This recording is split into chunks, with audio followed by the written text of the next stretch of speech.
Assalamu alaikum wa rahmatullahi wa barakatuh. Welcome back, dear brothers and sisters, to another episode of Signs of Prophethood.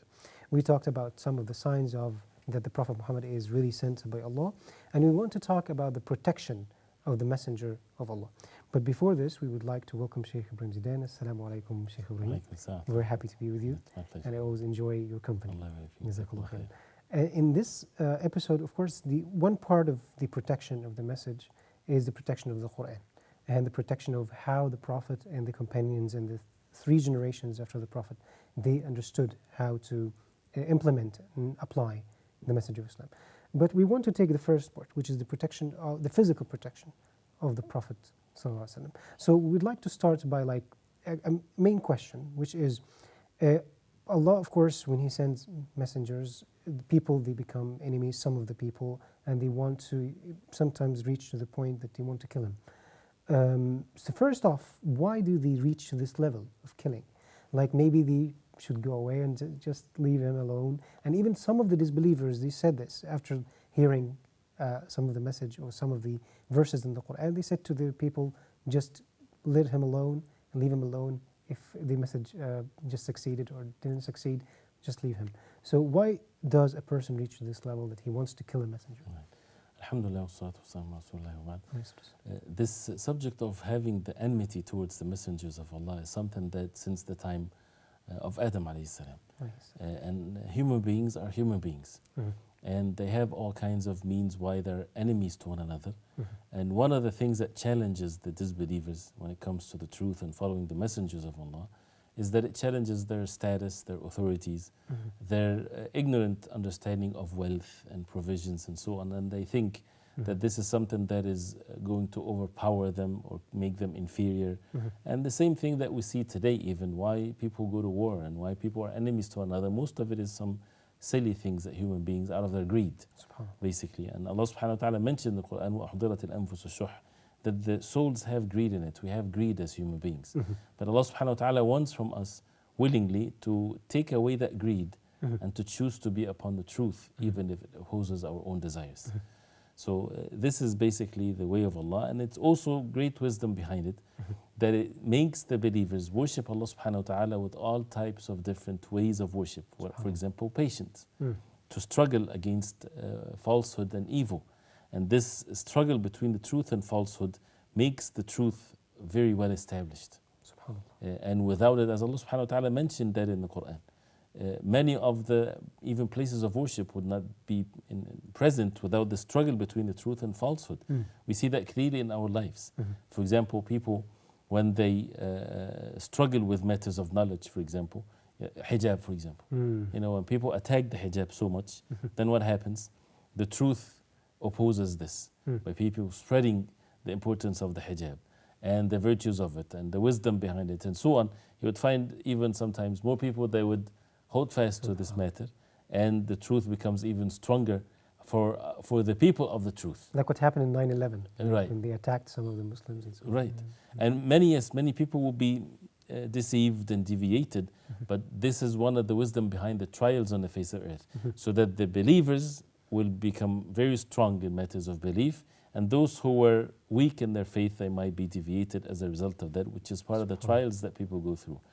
So to protect the religion, you know, the messengers of Allah have to be protected till they convey the message perfectly. And that's one of the signs of the prophethood. Allah subhanahu wa ta'ala, like a messenger when he's being sent for a purpose. And that is a king, if he send a messenger, he's sent to convey a message. So if that messenger did not convey the message, then the job of the king is not fulfilled. So Allah subhanahu wa ta'ala, when He sends the messengers, and He knows best what fits this position, He sends them to convey the message. So once the message is being conveyed and it's perfected, then Allah subhanahu wa ta'ala is the Most High. He decrees whatever the lifespan of individuals. And one of the miraculous things for the Prophet, especially the Prophet sallallahu alaihi wasallam, that his death did not come till the revelation has been perfected. That's why the verse, اليوم أكملت لكم دينكم وأتممت عليكم نعمتي ورضيت لكم الإسلام دينا, on that day I completed your religion for you. This is an amazing ayah that no book, no way of life would have this in it unless it's for sure from Allah subhanahu wa ta'ala. And this is what, you know, one of the Jews, when he said to Umar radiallahu anhu, there's a verse in your book that if it was revealed to us, meaning the Jews, we would make that day Eid, which is, he quoted this verse, and Umar, he said that this, I remember this verse, and it was Eid, which is, it was revealed to the Prophet ﷺ in the farewell pilgrimage of the Prophet ﷺ. So the point here is that the life of the Prophet ﷺ was protection by Allah subhanahu wa ta'ala, and Allah subhanahu wa ta'ala promised him to protect him, and as a result of that, the deen was completed and perfected, and that's why there's no room for any addition to it. Anything has been perfected.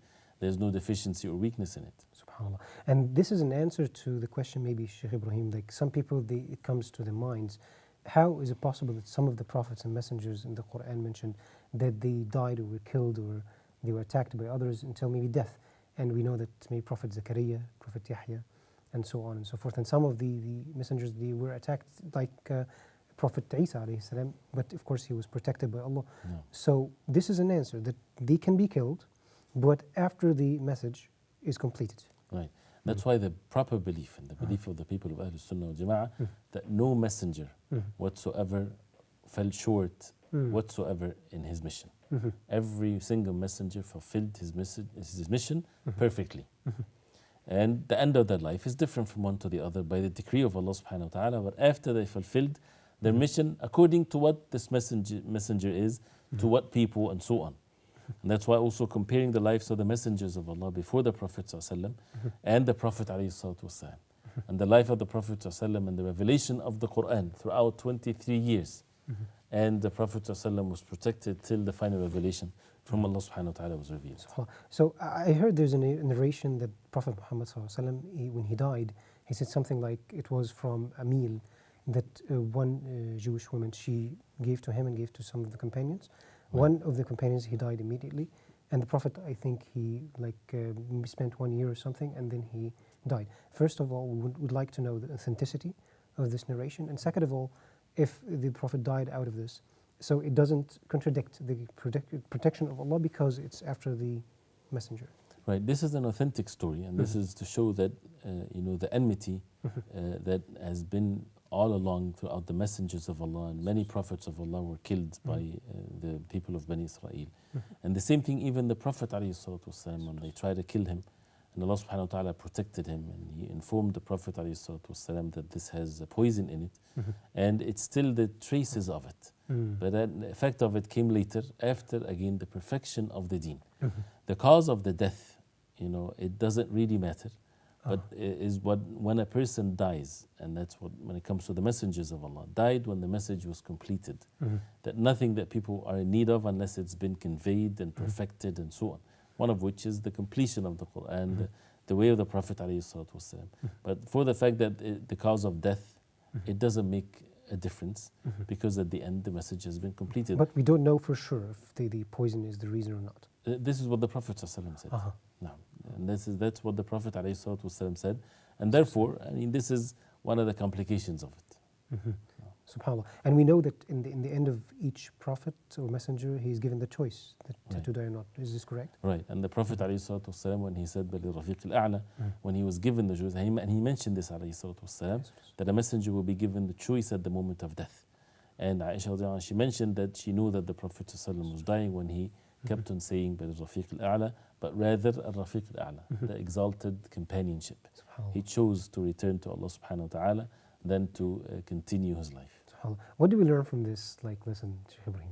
The prophets, all the prophets, and I think there is a hadith mentioned also about Prophet Musa, when I think one of the angels, he asked him to put his hand on an ox or something like that, and the number of hairs, they are going to be the number of years to come. So Prophet Musa asked the angel, I think he was the angel of death, that, okay, what's after this? What's after all of these years? He answered him, death. He told him, okay, now. He chose to die now because anyways, he's going to die after. See, there's a hadith of the Prophet ﷺ that the believer, when they die and they see goodness waiting for them by Allah subhanahu wa ta'ala, they never want to go back to this earth anymore.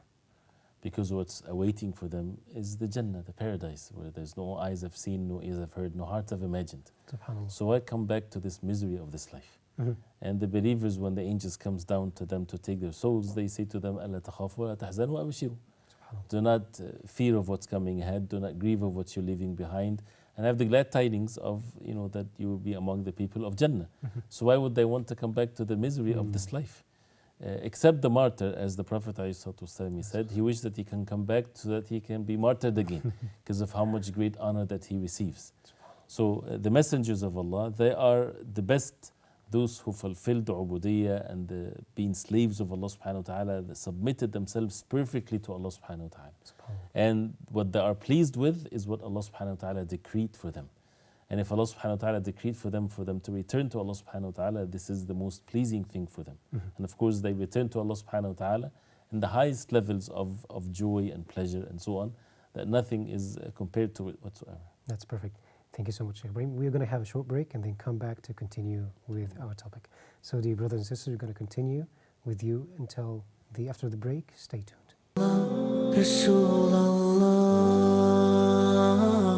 Welcome back, dear brothers and sisters, to the signs of prophethood. We're talking about the protection of the Prophet. And we wanted to say, Sheikh Ibrahim, about the point before even Allah revealed the verse about the protection of the Prophet.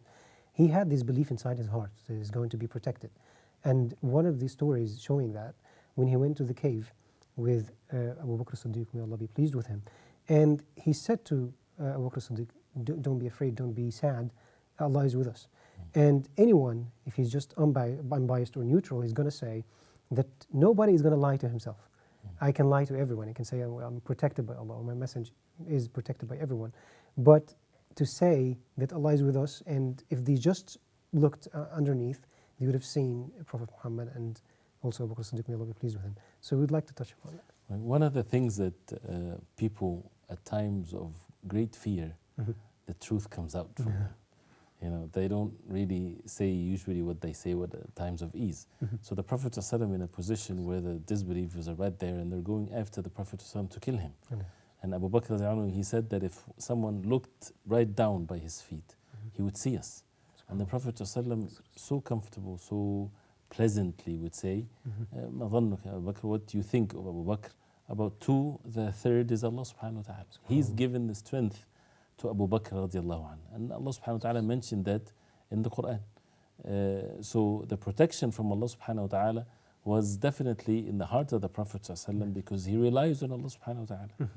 And when the Prophet ﷺ used to have people that would guard him, alayhi salatu wasalam, till Allah subhanahu wa ta'ala revealed to him, Allahu ya'asimuka minan nas, that Allah subhanahu wa ta'ala will protect you from people.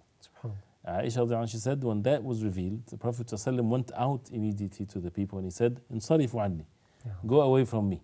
I don't need, for anyone to protect me because Allah subhanahu wa ta'ala is the one that is protecting me." And that's another level, where a prophet of Allah, where so many enemies to him, and not just any enemies, fierce enemies, leaders, authorities, things of that nature, and they're raging war against the Prophet ﷺ, and he does not have anyone to protect him, and his doors are open and everything like this, and Allah subhanahu wa ta'ala protects him. Where is that again? On the face of earth. Anybody of, usually people of authorities and so on, even if they're loved by their people, they would not walk without, security and the like of this. Even doesn't have to be people of authority nowadays. People living in any building, they would have security underneath. So this is how the Prophet ﷺ, no protection whatsoever from the human beings, because Allah subhanahu wa ta'ala, that's revealed during the life of the Prophet ﷺ. Anybody wants to challenge this and to prove to the people that this is not the messenger of Allah, then they can go and try to kill him. There's no protection, nobody's around him. And none of them were able to do that because that's the protection of Allah subhanahu wa ta'ala. SubhanAllah. Part of the protection of the Prophet, is it also protection from sin too? Definitely. And that's why the isma, or the protection of the Prophet ﷺ, is to be protected from contradicting the fact that he is the best example to mankind. So therefore he's protected from sins. And major sins, this is with consensus, there's no doubt about this. And even minor sins, he's protected from this. And the only things that being a human being and the nature of a human being, because the Prophet and the Prophet of Allah subhanahu wa ta'ala and all of the Prophets are human beings. So it happens to them what happens to the human beings. This is where it can be in the category of a sin when it's not a sin. If you're talking about someone has to commit a sin, the Prophets of Allah, they would choose what is less preferred, for example, from two decisions. One is better than the other, and the Quran still would come and correct the Prophet ﷺ, and it's not in the category of sin. SubhanAllah. That's why Allah subhanahu wa ta'ala perfected his manners. Nobody can come up with something from the Prophet ﷺ, his speech and actions, and he would say that this is a weakness and a deficiency. And if it is in some incident, like when the Prophet ﷺ frowned to Abdullah ibn Maktoum, the revelation came and corrected it. So there's no room for anybody to say anything because that's already mentioned in the revelation from Allah. That is from Allah subhanahu wa ta'ala for people to, even nobody also on the face of earth, he would claim to be a prophet of Allah and he would correct himself openly, you know, in front of everyone. He would cover it because nobody actually saw it except like the companion. Right, and that's one of the clear evidences, a miraculous thing to the Prophet. And even the companion didn't see it because he was blind. Right. So, and if maybe anybody, correct me if I'm wrong, Sheikh Ibrahim, if somebody like me or any ordinary person did this, well, the blind man didn't see it, so it doesn't matter. But because the highest level of character, the Prophet Muhammad, of course, here, then it's like a higher level, as you said, Sheikh Ibrahim, less preferred. So now it becomes like a sin for us. Right. And that's actually, if that same incident happened to any one of us, or even the best scholar on the face of earth, people will praise that individual because he's doing things for the sake of Allah, for the sake of the religion. There's important people that are now present now, and we need to make the words of Allah subhanahu wa ta'ala superior. So we do that to our children many times. You know, leave me alone now. You know, I'm busy with something very important. You know, Allah subhanahu wa ta'ala purified the Prophet ﷺ from even doing that. And some people maybe, and it's good of course, they want maybe the non-Muslims, especially in the Western Hemisphere, it's advanced nations, to become Muslims, especially people in authority. But maybe this gives us also the insight by definition, by comparison of what happened to the Prophet, that we don't give sometimes the priority to the Muslims themselves and to the Arabs and so on. And maybe we can forget about ourselves. And we are doing a good thing, asking others to become Muslims and so on. Right. But the main, I think, and the first step should be the surrounding people. Of course. See, the guidance is in the hands of Allah. Allah subhanahu wa ta'ala revealed to the Prophet ﷺ, when the disbelievers, they gave a great offer. That people, if this offer is given to them today, the sincere people, those who want guidance for others, they would immediately accept it.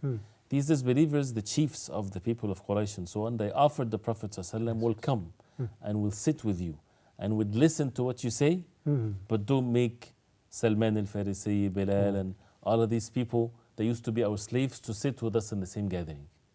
You know, for the benefits of the da'wah, the Prophet ﷺ would say to his companions, it's an exception. Right, please don't sit with us in this, but this is a great opportunity. The da'wah is for them to hear the message. You know, and if they become Muslims, great benefits would happen as a result of this. Allah subhanahu wa ta'ala revealed the verses to the Prophet ﷺ before anything else. وَلَا تَطْرُدِ الَّذِينَ يَدْعُونَ رَبَّهُمْ بِالْغَدَاةِ وَالْعَشِيِّ يُرِيدُونَ وَجْهَهُ. Do not push them away. Guidance is in the hands of Allah. Even that, for the Prophet ﷺ to have the best manners to his companions, it was not allowed for the benefit of the da'wah of others. And that's another, you know, as you said, a lesson for us as Muslims, that people should understand that guidance is in the hands of Allah.